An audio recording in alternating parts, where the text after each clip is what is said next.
Hello everybody, welcome back to part 2 of the tour of Logan's castle, Savguder. Say hello, Logan. Hello. So we are just going to go finish up the tour. Last time we went and did mostly around the outside, the exterior, bit of a fly around and stuff. Just a general overview of the castle and like what's going on with its history and stuff. And this time, we're going to be doing a quick walk around of the interior. It's not all done, but it's got quite a bit done, and what is done is really, really pretty. So you're not going to want to miss this, guys. So let's hop right into it. All right, here we are back where we started last time. Logan, why don't you go ahead and take it away, bro? Okay, no problem. So we're starting here, like the last video, in the Barbican courtyard, and we'll actually make our way up into the castle here. So this here is the Barbican Bridge, the main entrance, like I said last video, into the castle through the Barbican here. As you go through, it has a simple wooden door over here that is open. We walk across a drawbridge here, and as you notice, if you look at either side, this Barbican's technically separated from the rest of the castle. You can see this drawbridge from far below, and this Barbican is connected to the rest of the gatehouse by these bridges here that connect to the ramparts around here. That's pretty dope. So you can't actually get to the Barbican from down here on the walkway. Correct, yeah, yes. That's sick. Yeah. So it's, I mean, that makes it, more or less essentially impossible to storm that gatehouse. I mean, what a great first layer of defense, honestly. For sure. Towers at the Barbican here have 2 layers to them, as well as a third lower layer of hoardings around here that you can actually walk around. There are trapdoors in them that you can shoot from, which I'm walking through the left one right now. Oh, hello there. Hello. So yeah, you can open up the trapdoors below. You can shoot through the hoardings here.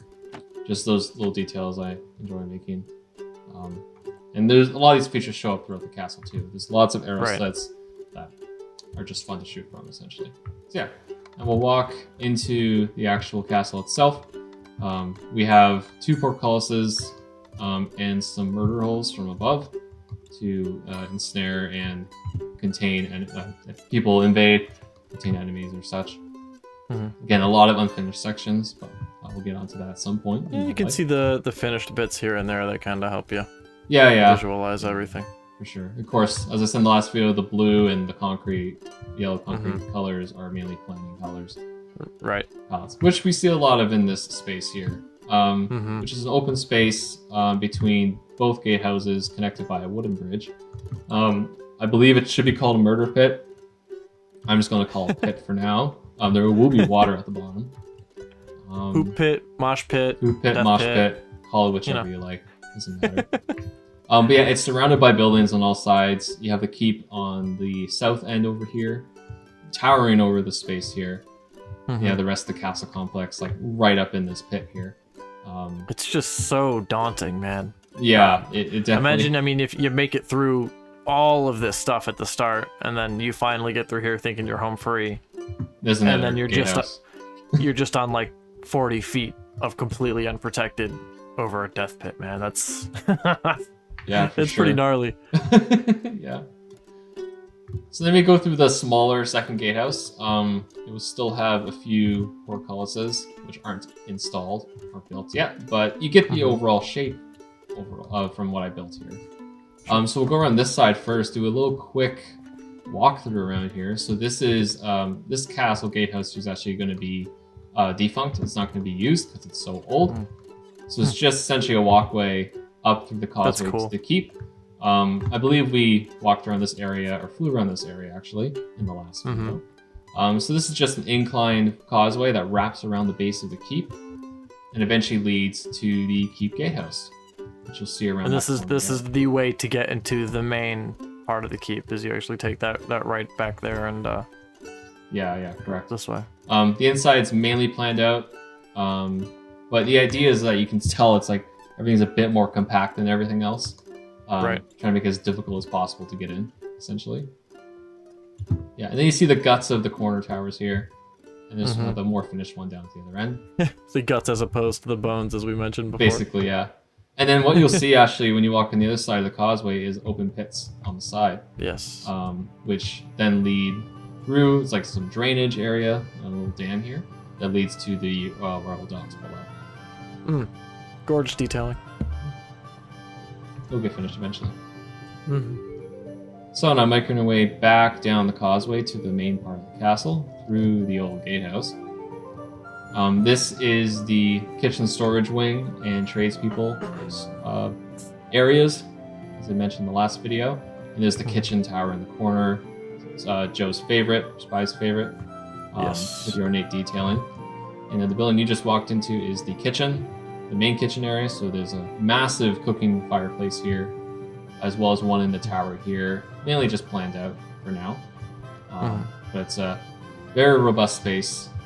Yeah. Technically, You're gonna have plenty of space to work with. It's gonna be pretty interesting to see what you do around all these kind of uneven, jagged walls. Oh yeah, for sure. The solutions that it's certainly not gonna feel cookie cutter in here. Not womp womp. No pun intended. But it's not gonna feel basic just as a result of you're building around these old in lore wise, these old tower and gatehouse here. Yeah. It's gonna be cool. It's gonna force you to be like even more creative than usual. It's gonna be really dope in here. Yeah, I feel like it's gonna be constrained, but it also feel organic in a way because you're working with so many intersecting structures. Yeah, and I mean constraints lead to creativity a lot of the time. So yeah. So lots of complexity overall.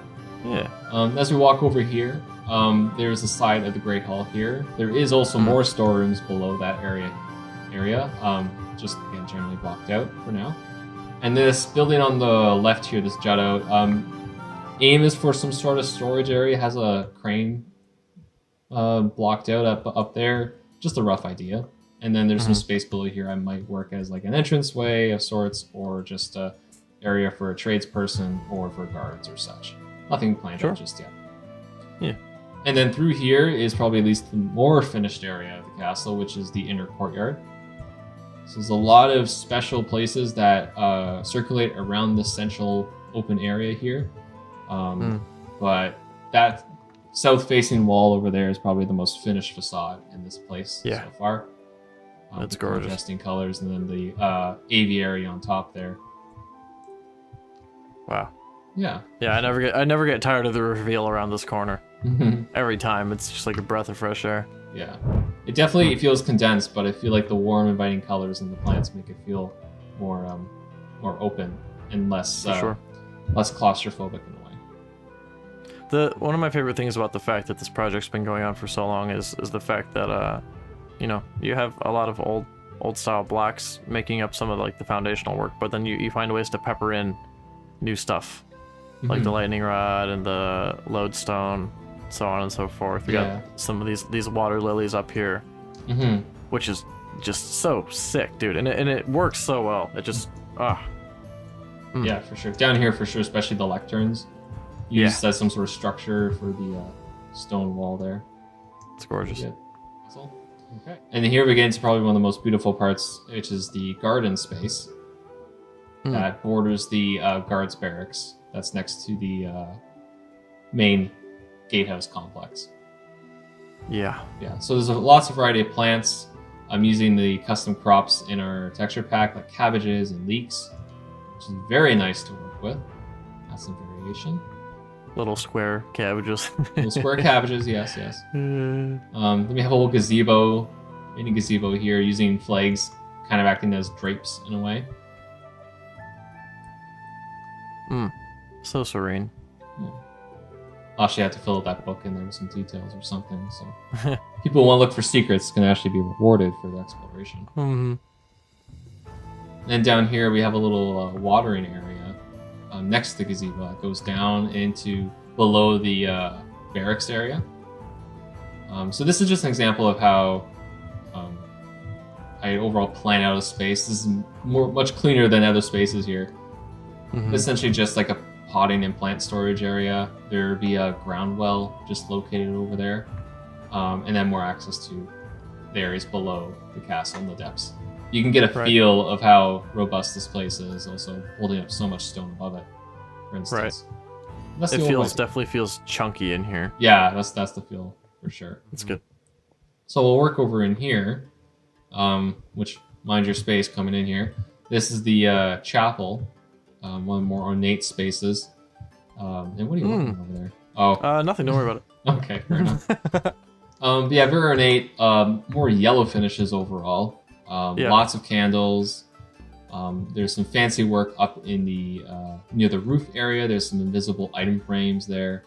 Yeah, lots of yellow elements going on to brighten up the space, and some very large windows on the side. And there's a lot of little details around here. Like there's a little bell over here overhanging the dormer of the main archway here, and I tried to improvise a kind of pulley someone can pulling the ring the bell if they chain. wanted. Yeah, pull It the totally chain. communicates. Yeah, it Yeah. totally communicates. That's sick. Trying to improvise that overall. Yeah.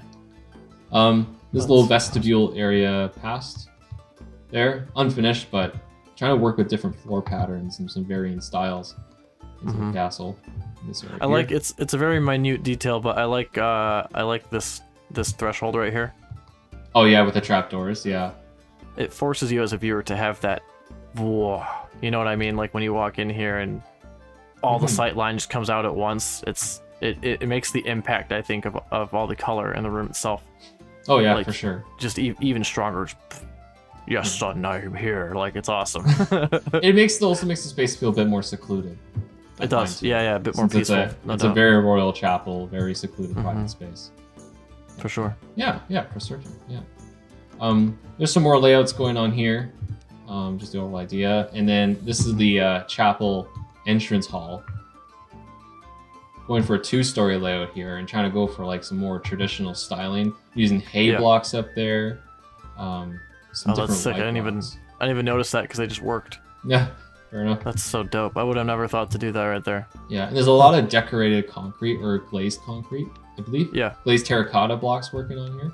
Just give some more Yes. accents and give more of a fancy touch to the space. I mean, it's nice too when you look into castles a little bit more and how they were, lived in, and how they looked back in the day. They would have things draped on the walls. They would have paintings and stuff like that.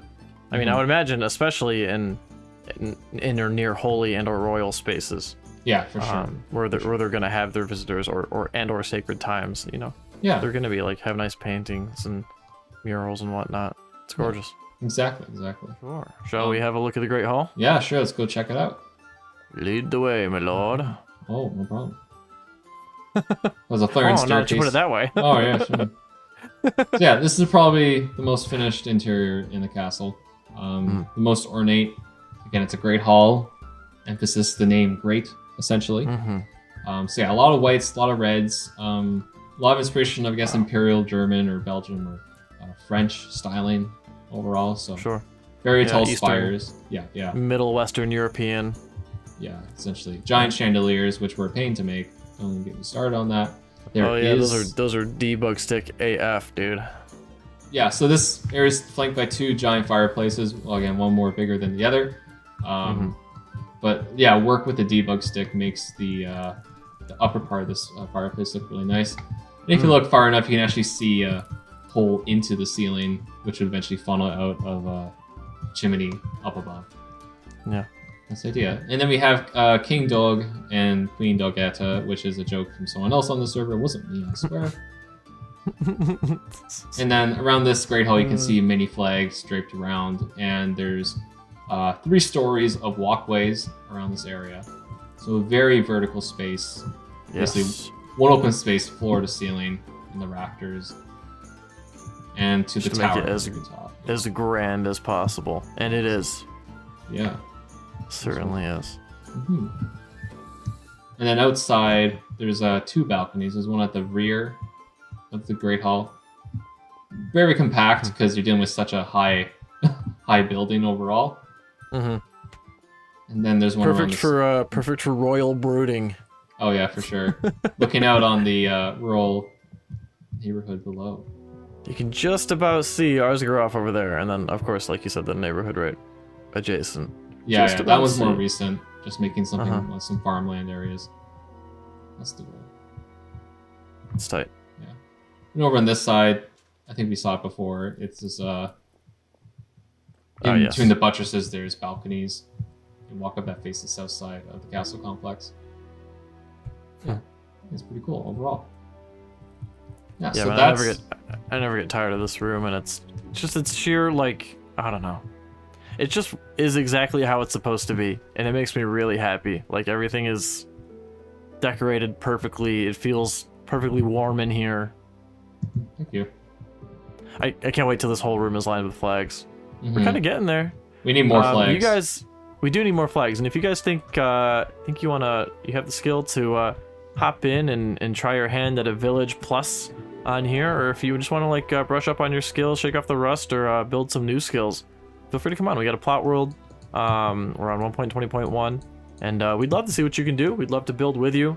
Doesn't matter what your skill level is. It's fun to build with people. Yeah, it's fun to learn, exactly. and to even if you think you have a low skill level, chances are even one of us could learn something from you. That's just how expansive Minecraft is, and it's how expansive creativity is. And man, I mean, if we could all end up building castles like this and fill this room with flags, you can't tell me that wouldn't be dope as hell. So if you guys get an itch from watching any of these videos, like, hop on, man. I'm gonna flash the IP on the screen right now. Boom, boom, boom, boom, boom, just like I did last time. I'm gonna link our Discord down below in the description and in the chat. And if we'd love to see you guys on, even if you're just touring around getting inspiration. For now, I think that's gonna be it. Thank you so much, Logan, for your tour and your build. No problem. We do want to make some more stuff soon, whether it's Logan or other people. One half of EB Productions, Bauka, I know, just got a new computer, so he's thinking about doing stuff more too. And you'll be seeing more stuff from Altyria pretty soon here. So subscribe, like, comment, blah blah blah blah, YouTube, and just stick around, see if we upload some more cool stuff and come on and visit. But I think that's gonna do it for today, guys. Thank you for watching, and we'll see you in the next one. Thank you very much, guys. Bye. Bye bye.